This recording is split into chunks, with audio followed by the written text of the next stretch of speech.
Hello everyone, and welcome back to the Future Tech for Education series on the Edtech Podcast with support from Pearson. This week we're looking at assessment. Recording our progress as learners is, of course, important to both our own sense of achievement and mastery, but also important to external players such as employers wishing to understand our relative expertise alongside that of others. But do traditional forms of assessment really achieve these aims? Or are claims that tests and exams are tick box or bubble filling exercises based on a solid foundation? In the UK, for example, we know that marking is one of the chief time drains on teachers overwhelmed by workload. Shifts to a feedback model have been patchy, with many schools still demanding specifically handwritten marked feedback. On the student side, increasing numbers of exams and tests have been recognised for their negative impact on mental health and anxiety. A 2017 report by the UK Commons Cross-Party Education Committee showed that high-stakes standardised testing was damaging teaching and learning in UK primary schools and encouraged a reduction of what was reported in school annual performance tables going forward. Popular educator blogs such as that run by Teacher Toolkit are often highly vocal of reducing unnecessary marking practices. So, can we do better in the way we approach assessment whilst also measuring progress? Here's Dr. Kristen DiCerbo, Vice President of Education Research at Pearson, to help us find out more. Hi, thanks for having me. So, very excited to move on to episodes 6 to 10, which we're collaborating on. What are your current thoughts on assessment? And quite interested to know, because obviously your history within schools was assisting perhaps learners that didn't do so well out of the traditional forms of schooling and assessment. So one of the things we talk about in this episode is around invisible, or shall we say stealth assessment. So yeah, what are your current thoughts on all of that? I think the biggest change that we see is really around the ability of students now working in digital environments to be able to understand what they know and can do based on their interactions in the environments. Because with a computer, we can capture the data about what they're doing as they interact. So we don't necessarily have to say, wait, stop, take a test, because that's the only way we're going to know what you can do. Instead, we can think about how do we create activities that tell us what students know and can do, sometimes in a more authentic way, sometimes in a more fun way, that lets us get that kind of information in ways that don't look perhaps like a traditional test. And so because of that, that's where that kind of term invisible comes from. It's not necessarily that the students don't know that we're gathering that data. In fact, that can be an important thing, but that it doesn't feel like they're doing a test, but that learning and assessment have kind of become one seamless activity. If that experience is invisible, perhaps the students know about it, but it's not the usual experience of perhaps sweaty palms and quiet formal assessment rooms with people walking up and down to measure that. Is there any merit in having that kind of older traditional formal assessment when we think about building resilience and arguments around, Generation Snowflake and that kind of thing? Or do you think that's just old styles of thinking? I think the thing we need to do is look at what is the goal that we have in mind. So what is the goal of assessment? The goal of assessment should really be defined before we can figure out what the best way to assess is. So in some cases, the goal of assessment is to inform the teacher and the student about the student's progress and where they are. In other cases, the goal of assessment is to be able to inform school accountability issues. In other cases, it's to make high-stakes decisions about things like the student's college and university entrance, or their proficiency in English to engaging in college level work. So depending on what the goal is, there may be different tools that we should use to accomplish that. So there likely potentially could still be a role for that more kind of formal assessment for some of those really high stakes decisions, but that's still a little bit up in the air. The reason I say that is because when we talk about assessment, we talk about some key things. Validity, does this really assess what we think it does? Reliability, does it do it in a stable and consistent way? And fairness, so how fair is this assessment? And when we look at some of these, for instance, simulation and game-based assessments, on one hand, they look sometimes pretty valid because we're asking students to do activities like they would do in the real world that seem maybe a little more like the kinds of skills we're assessing than perhaps a multiple choice does.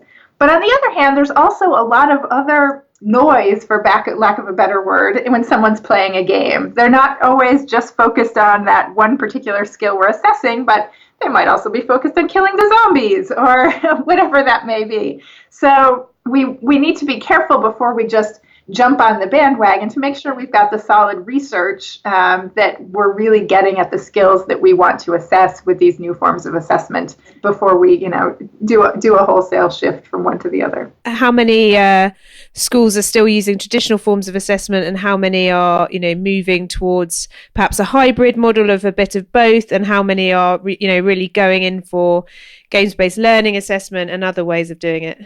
So there's really no good formal way of getting those numbers on a large scale. We do know that almost in the States, for example, every state still requires those high-stakes end-of-year assessments in certain grades and levels.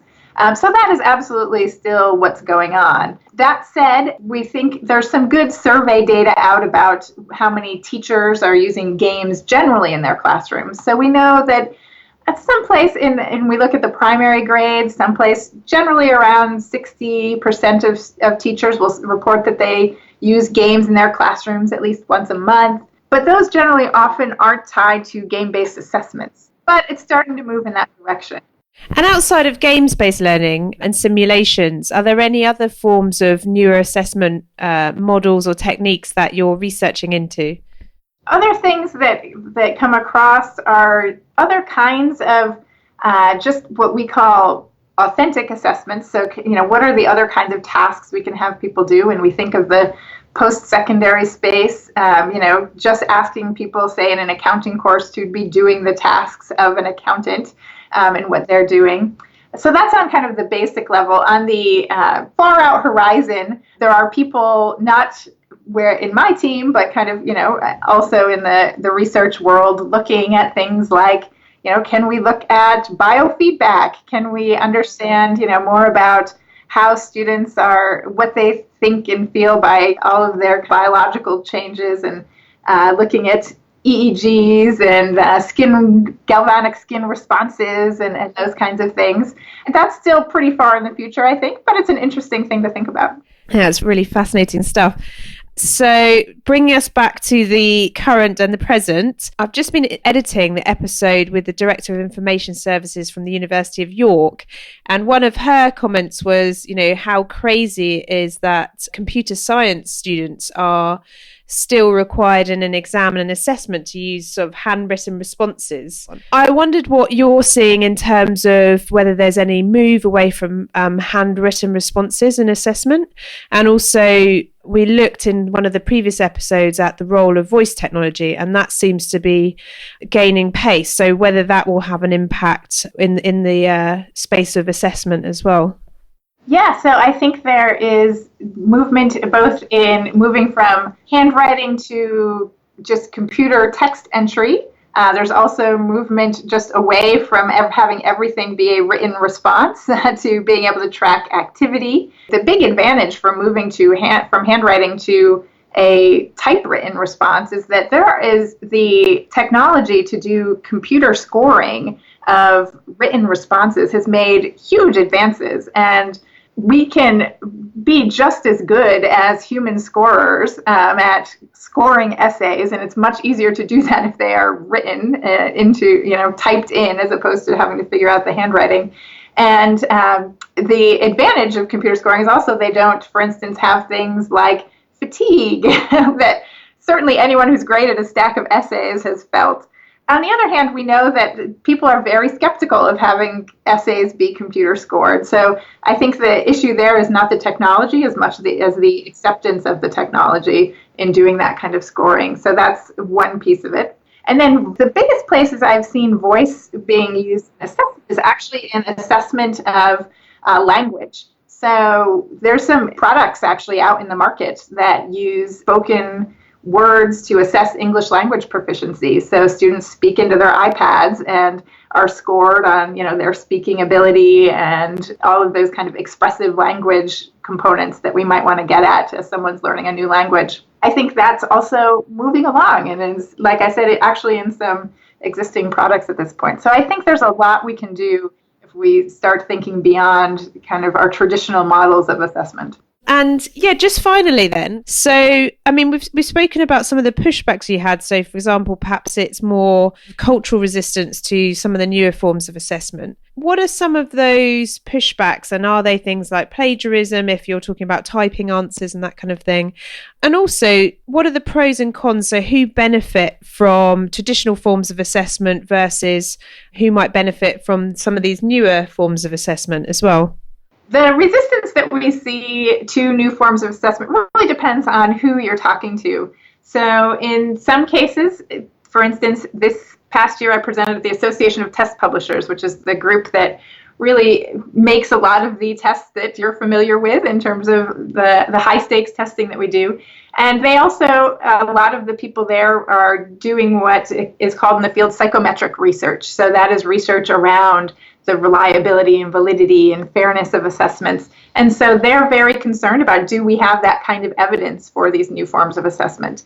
Then there's the folks that are more concerned about the role of technology, and that can range from everything to being concerned if we're gathering all this data about student interactions, who owns that data and where is it being stored and what do we know about it? And so that's certainly some of the concern about some of these new forms of assessment. And then folks that are concerned about the role of the teacher and the teacher's judgment. And so when we're talking particularly about assessments in the classroom, thinking about how this kind of assessment can inform teaching and making sure that it's not actually overriding the judgment of the teachers. So there are certainly many things to think about as we think about changing how we think about assessment.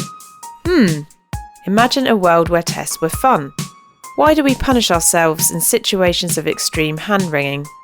Are traditional exams a necessary part of going beyond our generation snowflake selves and building some grit and resilience, or are they archaic?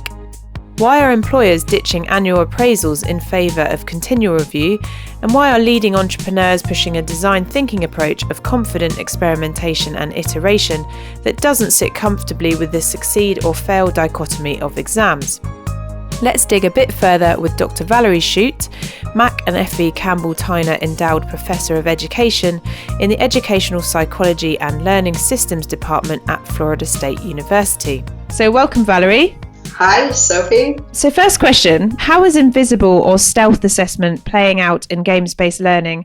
And what are the criteria needed to make this a really mainstream approach? I think it's easiest if I can start by defining stealth assessment. Stealth assessment refers to evidence-based assessments that are woven directly and invisibly into the fabric of the gaming environment. And then during gameplay, learners are naturally producing all sorts of rich sequences of actions, while they're performing various complex tasks. And in the process, they're drawing on the very competencies that we want to assess. So for the last 10 years or so, we've been designing and developing stealth assessments in a whole bunch of different games, both homemade games like Physics Playground, where we've got stealth assessments running concurrently for physics understanding, creativity, and persistence. And we've also embedded it into some commercial games like Plants vs. Zombies 2, where we embedded some stealth assessment for problem-solving skills, and Portal 2 for measuring spatial skills, persistence, and problem-solving. We recently developed some stealth assessment in a game called Variant Limits for calculus understanding. So the very first step in all of these efforts is to establish the validity of the in-game measures. So in other words, are we in fact accurately measuring what we intend to measure? So I could say I'm measuring creativity or physics understanding in Physics Playground, but am I? So the answer turns out to be yes, we are measuring what we intend to measure. And across various studies, we've been finding significant correlations between our in-game estimates from the stealth assessments of competencies with relevant and validated external measures. So after we establish validity of these in-game stealth assessment and visible kinds of measures, we can then begin to incorporate learning supports into the game. And that's exactly what we're doing right now. We are seeing improvements of learning across a whole range of knowledge and skills as a function of playing different games. Now, one other thing, besides providing valid and reliable measures, there's two other bonus goals of stealth assessment, and those are to stimulate engagement and also sustain flow of learning. And what I mean is stealth assessment's designed to emphasize the view that for learners, assessment it really should be a part of the natural sequence of their interactions with the game or the whatever immersive environment. And this usually involves exploring and observing and manipulating, testing, evaluating, synthesizing, revising, stuff like that. And given the dynamic nature of stealth assessment, it's not surprising that some of its advantages include measuring learner competencies continually and also at various grain sizes. It can adjust task difficulty in light of the learner's current performance, and also provide ongoing feedback to further enhance learning. From the point of view of stealth assessment versus what might be deemed more traditional assessment and formal assessment, how are the two coexisting at the moment? And do you think there will be a change to formal assessment, or do you think these two will sort of coexist in a certain way in the near term? Well, in the near term, of course, they're going to coexist. And the reason is because stealth assessment ideas are still in the kind of exploratory stage. Formal, traditional kinds of testing have been around for 100 years. And I think the time is about right for them to go away. And the reason is with stealth assessment, what I just mentioned, is that it is continuous. So you're accumulating a whole bunch of information about a person relative to whatever skill or knowledge that you're interested in. And so it's so much better than traditional assessments, which are one-stop shops. They come in, they're static, they make a measurement and that's it. But with stealth assessment, it's ongoing. So everything you're doing during the course of, playing a game or participating in a VR experience or whatever is being captured and analyzed in real time. So for now, they can coexist until we have a sufficient establishment of the credibility of stealth assessment in order to simply throw the traditional tests away, which would be fine with me. And are you seeing an increase in games which have an educational element, either approaching you about using some of your research or just generally out there? Yeah, I can remember going to conferences even as recently as 10 years ago. And there'd be, and these are large conferences, educational conferences, and there'd be, a couple of game-based presentations and stuff. And now there's whole tracks and special interest groups and so forth related. So it's really taking off. And from the point of view of those who have sat through a traditional exam, is there something about tests which, in the traditional sense, test our resolve and character, and in this sense, should tests be fun, or is there something about having that uncomfortable experience which is actually formative in a positive way? Let me start off by saying, I guess, assessment tends to get a bad rap, and that's mainly because people tend to equate assessment with testing. But assessment, is kind of an umbrella term, and it refers to all this stuff, the collecting and the analyzing and the interpreting of information about a person's understanding and their performance in relation to specific goals, whether it's a driving test or, geography test or whatever. So assessment it's a general term, and it does include testing as part of it. Now, historically, assessment along the lines of the, typical tests that you're thinking of, specifically summative assessment or standardized testing, it's acted as a big barrier rather than a bridge to educational opportunity. But there's another much more attractive face of assessment.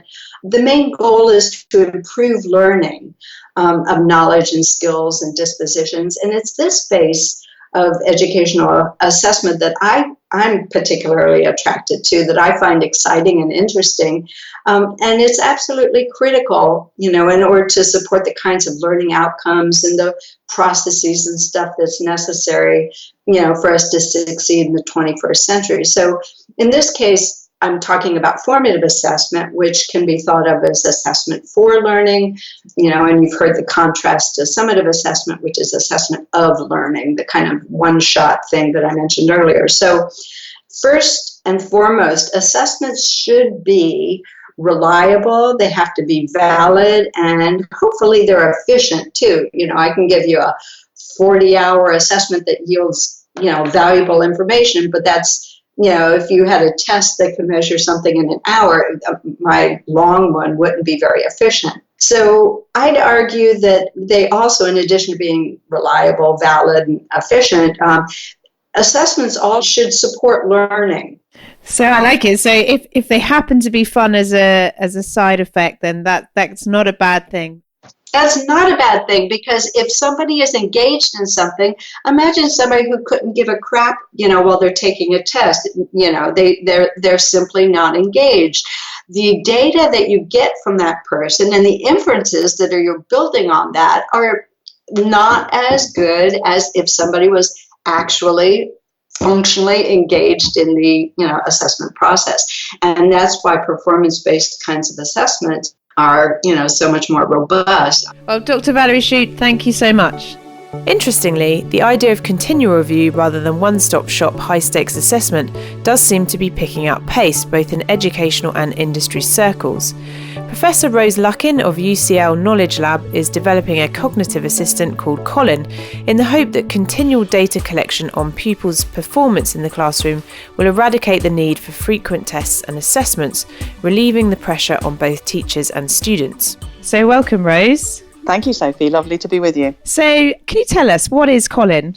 So Colin is a piece of software that consists of some artificially intelligent programming that is designed to analyze data gathered as students learn in a particular way. At the moment, Colin is quite limited in his capabilities, and over the next few months and years, we're hoping to develop him into a much more sophisticated type of assessment tool.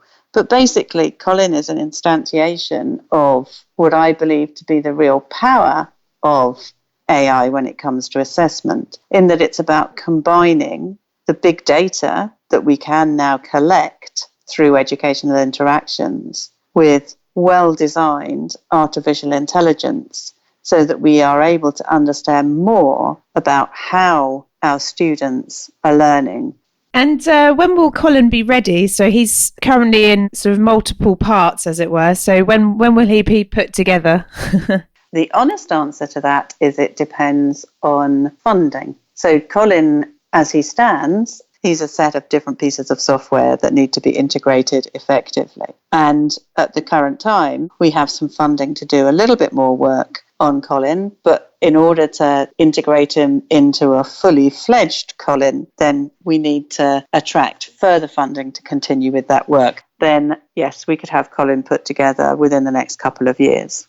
And from like an implementation point of view or a cultural point of view, how long do you think it is before cognitive assistants like Colin will be used in the mainstream classroom or even the exam room? What kind of time frame do you think that process will take? That's a much harder question to answer, actually, because the technology is the easy bit in comparison to the society challenges that one faces when trying to do something very different in an area such as education. Understandably, there is a reticence amongst certain educators to working with artificially intelligent software systems. And that's something that we need to work hard with educators to ensure that we help them understand enough about what the software is capable of, that they start to feel more comfortable with using it. It's also essential that we engage with educators more actively to get them involved in the process of designing the right kind of assistance for use in schools and colleges. So that's quite interesting because this week's episode is about assessment without tests, and it sounds like the idea is gaining some currency internationally as well.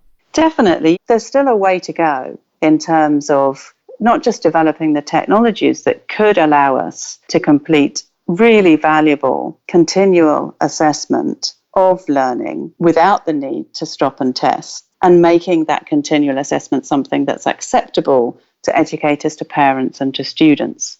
And in the best case scenario, with all of those complexities worked out, how do you see someone like Colin used in various scenarios? I think there's the potential for something like an assistant framed in the way that Colin is framed, to be there by your side throughout your learning life. And our learning lives are likely to be much longer in the future than they are now. But it would need a lot of careful thought to ensure that it doesn't become something that traps learners into a particular assessment place, by which I mean we need to recognise that sometimes people do much better than other times. And just because somebody's been performing poorly for a few weeks, we wouldn't want them to be trapped in that poorly performing space. We would want them to be seen as somebody who can come away from that experience and be stronger, and for that strength to be something that's valued. So I think there's a long way to go in terms of deciding as a society what it is we want to assess, as well as deciding how we want to assess it if we're going to have this kind of continual formative assessment. Because one of the really important aspects of the work that I try and do through Colin is concerned with opening up what I often refer to as the black box of learning, to help teachers, but also the learners themselves, understand more about how well they're processing information, how well they're understanding something, where their strengths are, where their weaknesses, where they need help, and where they're doing particularly well. And this is important, from early age to much older. It is fundamentally essential that we develop an accurate understanding of our own knowledge, that we develop an accurate understanding of our own skills, and we're able to regulate the way that we react in certain situations so that we can learn effectively. And so being able to show people the evidence from their own interactions and being able to scaffold them to understand what the data means in terms of how well they're doing, and to be able to offer them support so that they develop these all important, what I call metacognitive skills and abilities. That's really where Colin's strength lies for me. It's in helping people to understand themselves better so that they can become the most effective learner they can be. And it's really a kind of a sideshow, if you like, that as a consequence of trying to do that, we can also perform the assessment task in a way that's more fit for purpose than the current stop and test standalone assessment types of approaches. With increasing studies on 21st century skills, including the PISA table's new criteria of global competency and Pearson and Nesta's recent study of future skills for 2030 putting a premium on fluency of ideas, active learning and originality, the rote learning of traditional assessment may be more challenged than ever. This brings in an interesting question. How do we go about measuring collaboration and isolating the impact of individual endeavour in group work? Here's Alina von Davier, researcher at ACTNext, to talk about her work in this space. So welcome, Alina. Thank you. Hello, Sophie. First up, could you tell us a little bit about yourself and how you came to research into this area? Sure. So my background is in mathematics. I am originally from Romania with a master in mathematics. Then I got my PhD in Germany on applied mathematics. And then I came to the United States and got immersed in assessment. And for the past 10 years or so, I've been working on how we can make the assessment more in sync with the way people learn and work and actually teach. Both the student side and the teacher side are complaining about the way of assigning the credit for the work done collaboratively. And then a few years ago, I realized that I should probably start looking not in the results of the collaboration, but into the process of collaboration. And with the advances in technology, I actually was able to do exactly that. So we are looking at how people actually interact with each other. More specifically, we are looking at the way one's actions and discourse would depend on the partner's actions and discourse. And we look at that from a mathematical perspective. So we started looking at these actions and the dependencies among them from the perspective of a mathematical model that accounts for interdependencies, such as models like that can be found in finances or can be found in meteorology, for example. That's very, very interesting. So from a collaboration point of view, you may assign a certain weighting to how collaborative a certain teammate may have been and how that may have impacted your own positive collaboration? Yes, I mean, it does matter quite a lot on how people behave during the collaborative event and which part of their interaction is more supportive of the collaborative effort as well as of the success of the results of collaboration. So if it is a collaborative problem solving, for example. So can you tell us a little bit more about what your research shows about how we might assess soft skills like collaboration? Sure, and actually we did look not only into the theoretical models, we also look into artificial intelligence and machine learning tools for detecting the best features that would predict a good, productive, collaborative behavior. For example, in some of our previous research, we identified that for a team to be successful, it's also important to negotiate, to be explicit on when one has a different opinion. And it turned out that having both the sharing and the negotiating features present during a collaborative interaction is what makes a team successful. So I think this was a nice result. Are you seeing many EdTech services integrate the research that you found to help assess collaboration? Oh, that's a very interesting question. So with my previous team, we developed a platform that would allow for the assessment of collaboration, for building the proper assessment tools. With my current team at ACTNext, we are using a game in which a student interacts with a computer agent and the two of them have to solve puzzles together. And the computer agent is simulating real collaborators. So sometimes the computer agent is extremely friendly and helpful. Some other times is difficult because we want to see how the student would actually react in those situations. So we are building at ACTNext these platforms for the measurement of collaboration. You've worked in this space for 10 years. What have been the problems in assessing these skills previously? How come that it's only now that some of the more sophisticated elements of measuring collaboration are coming to fruition? Oh, this is a great question because actually collaboration has been studied for the past 60 years at least.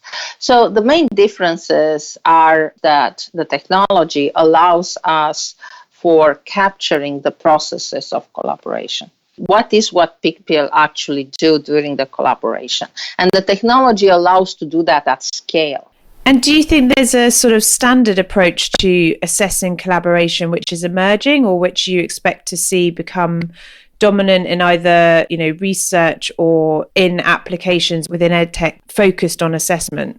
So the one that I see that is gaining ground here is an approach where we use a collaboration between one human and one computer agent. And then we have a bit more control on the computer agents on simulating their behavior in specific ways that allow us to elicit the right behavior from the human.